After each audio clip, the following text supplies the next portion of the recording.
Subscribe the channel and press the bell icon.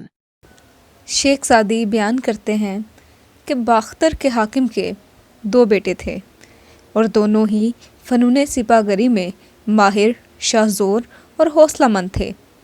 हाकिम ने महसूस किया कि मेरे बाद इन दोनों की कोशिश होगी कि वह हुकूमत पर काबिज़ हों और यूँ दोनों एक दूसरे के कत्ल के दर पे होंगे।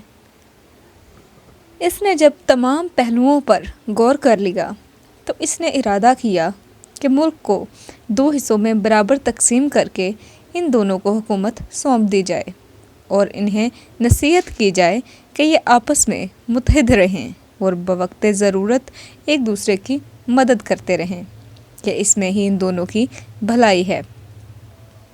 बाख्तर के हाकिम के दोनों बेटे अपनी आदतों में एक दूसरे के मुखालिफ थे। एक बेटा रब तरस और खुश इखलाक था तो दूसरा बेटा सख्त गिर और लालची था। बाप की ज़िंदगी में दोनों भाइयों के दरमियान बज़ाहिर कोई इख्तिलाफ पैदा ना हुआ क्योंकि दोनों बाप के साया शफ़क़त में थे, मगर जब बाप की वफ़ात हुई तो दोनों का मिजाज खुलकर सामने आ गया। पहला बेटा जो रब तरस और खुश इखलाक था, इसको अपनी आवाम में बेपनाह मकबूलियत हासिल हुई। मुल्क में बागों का जाल बिछ गया और खेत गले के अंबार लगाना शुरू हो गए। अवाम इसकी तारीफ़ें करते ना थकते थे और इसकी लंबी उम्र के लिए दुआएं मांगा करते थे।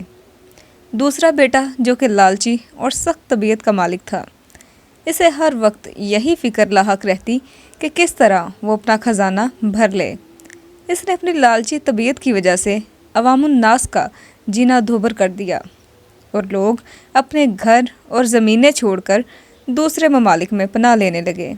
जब हमसाया मुल्क के बादशाह को इस मुल्क की ज़बूं हाली का इल्म हुआ तो उसने इस पर चढ़ाई कर दी और इस मुल्क पर कब्ज़ा कर लिया। इस हकायत से पता चलता है कि हर इंसान को उसकी मेहनत और कोशिश के मुताबिक ही सिला मिलता है और लालची इंसान अक्सर अपने मकसद में नाकाम ही होता है। नाअहल लोगों को किसी काम की ज़िम्मेदारी नहीं देनी चाहिए, वरना नतीजा तबाही के सिवा और कुछ नहीं होता।